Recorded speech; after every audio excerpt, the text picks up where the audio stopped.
Good morning, dear students. Now in today's lecture, we will explain apart from NCERT textbook. तो आज हम जो topic पढ़ने जा रहे हैं वो NCERT में दिया गया नहीं है, बट आपके कॉन्सेप्ट पावरफुल करने के लिए आइधर JEE में, नीट में भी इसका बहुत मुझे नहीं लगता खास इसमें कोई इसकी वैल्यू होगी, क्योंकि NCERT में ये टॉपिक नहीं दिया गया है, ताकि ये नीट में भी नहीं आ सकता है, बट फिर भी कॉन्सेप्ट पावरफुल करने के लिए मैटर सीखनी ज़रूरी है. So this the question is Langmuir adsorption isotherm. आपको मैं आगे की एक बात बताता हूँ. जो हमने फ्रुंडलिच का इक्वेशन पढ़ा था वो इक्वेशन ये था, x/m is equal to k p⁻1/n where n is greater than 1. This was our Freundlich equation. अभी लैंगम्यूर इक्वेशन उसी टाइप का है, बट इसमें थोड़ी डिफरेंट बातें हमें समझनी है. देखिए अभी मैं आपको यहाँ पर कौन सा कॉन्सेप्ट यहाँ पर समझाने जा रहा हूँ. देखिएगा. चलिए, जो फर्स्ट इंपॉर्टेंट पॉइंट, अगर मेरे पास ये एग्जाम्पल है, N2 + 3H2 gives us 2 mol of ammonia in presence of iron powder. ठीक है. चलिए अभी इसमें क्या होता है देखिएगा. पहले स्टेप में ये N2 और H2 इस दोनों का एडसॉर्प्शन Fe में होता है, और in the second step N2 और H2 दोनों अमोनिया के तौर पर अंदर से बाहर आ जाते हैं. So in step number 1 N2 and H2 adsorbs in Fe, while N2 and H2 evaporate from Fe but convert into NH3. So this is the main important point. These are the two important steps which will take place in each and every chemical reaction which will take place in presence of catalyst. पहले step में यहाँ पर क्या होता है, ये N2 और H2 ammonia N2 और H2 Fe के अंदर एडसॉर्ब्स होता है. कोई प्रोसेस नहीं होती, सिर्फ एडसॉर्प्शन की प्रोसेस यहाँ पर होती है. एब्सॉर्प्शन नहीं होता, एडसॉर्प्शन होता है. उसके बाद में वो अंदर से दोनों बाहर निकलते हैं, बट उसका जो फॉर्म है वो चेंज हो गया होता है, वो अमोनिया के फॉर्म में यहाँ पर से बाहर निकलते हैं. स्टेप 1 को बोलते हैं कंडेंसेशन स्टेप, और स्टेप 2 को बोलते हैं इवापोरेशन स्टेप. ये इवापोरेशन हो गया और ये कंडेंसेशन हो गया. Each and every reaction will takes place in this 2 condition, condensation and evaporation. तो ये इवापोरेशन प्रोसेस अमोनिया के फॉर्म में यहाँ पर हमने पढ़ा. चलिए अभी हम यहाँ पर आगे बढ़ते हैं. ठीक है, ये एडसॉर्प्शन हो गया, और ये जो एडसॉर्बेट मॉलिक्यूल है वो अपना फॉर्म चेंज करके यहाँ से बाहर निकल रहे हैं. चलिए अभी मैं आपको थोड़ी एक्स्ट्रा इंफॉर्मेशन यहाँ पर पढ़ाता हूँ. एडसॉर्प्शन को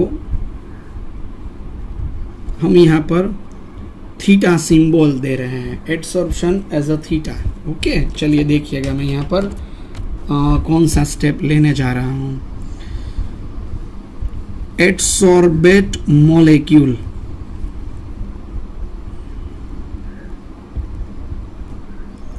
-θ, टोटल पार्ट 1 है, उसमें से थीटा पार्ट का ही एडसॉर्प्शन हो रहा है. N2 और H2 देखिए यहाँ पर इक्विलिब्रियम में रखा हुआ है. पूरा N2 और H2 का अमोनिया में कन्वर्जन नहीं हो सकता है, थोड़ा N2 और H2 का पोर्शन बाकी भी रहता है, उसको बोलते हैं 1 - θ. और pressure is proportional to P. ठीक है, चलिए अभी देखिएगा. Condensation, rate of condensation is proportional to adsorption. Rate of condensation is proportional to adsorption, क्योंकि अंदर N2 और H2 जितना प्रोसेस के लिए यूज होगा उतना ही अंदर जाएगा. तो इसका मतलब ये कंडेंसेशन ये एडसॉर्प्शन के रेट के प्रोपोर्शनल में होता है. So condensation is proportional to theta.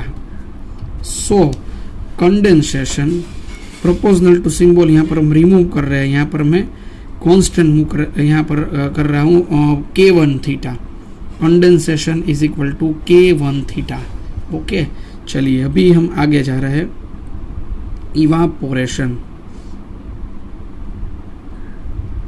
Is proportional to adsorbate molecule into pressure. देखिए इवापोरेशन किसका हो सकता है, जितना एडसोर्बेट हुआ है उतना ही इवापोरेशन होगा, और उसका प्रेशर भी हम साथ में यहाँ पर लेंगे. ओके, चलिए तो evaporation proportional to 1 minus theta into P. Theta symbol यहाँ पर प्रोपोर्शनल टू रिमूव करेंगे, K2 1 minus theta into P. Okay, ये हो गया इक्वेशन नंबर 2. चलिए अभी हम फिर से यहाँ पर थोड़ा आगे बढ़ते हैं. स्टेप नंबर 2 यहाँ पर ले रहे हैं. जब रिएक्शन इक्विलिब्रियम में होता है तब कंडेंसेशन और इवापोरेशन दोनों सेम होते हैं, क्योंकि जितना एडसॉर्प्शन हुआ उतना ही इवापोरेशन यहाँ पर होने वाला है. ठीक है, इसको बोलते हैं एडसॉर्प्शन की प्रोसेस और इसको बोलते हैं इवापोरेशन की प्रोसेस. तो कंडेंसेशन मतलब क्या रहा यहाँ पर K1 थीटा, ये रहा यहाँ पर K2 1 minus theta into P. ये रहा K2P, यहाँ पर ब्रैकेट ओपन करते हैं, K2 थीटा इंटू पी. इसको लेफ्ट साइड ले जाते हैं, K1 theta plus K2 theta P is equal to K2P. Theta यहाँ पर से कॉमन निकालते हैं, K1 plus K2P is equal to K2P. Theta को अगर हम सब्जेक्ट लेते हैं,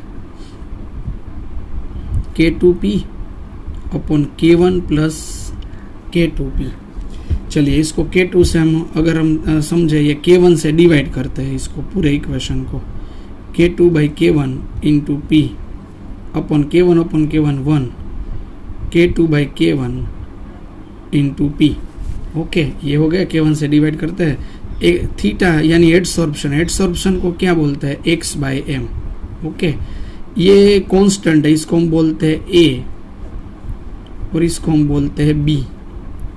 इसको अलग अलग मैंने बोला है क्योंकि कंडेंसेशन और इवापोरेशन दोनों के कांस्टेंट अलग है, इसीलिए. AP अपॉन 1 प्लस BP, ये है लैंगम्यूर का equation. Langmuir equation x by m, जिसमें फ्रुंडलिच में x by m is equal to k into P raise to 1 upon n था, इस यहाँ पर है AP अपॉन 1 प्लस BP. चलिए अब देखिएगा, आपको ये इक्वेशन को हम लेके जा रहा हूँ. At low pressure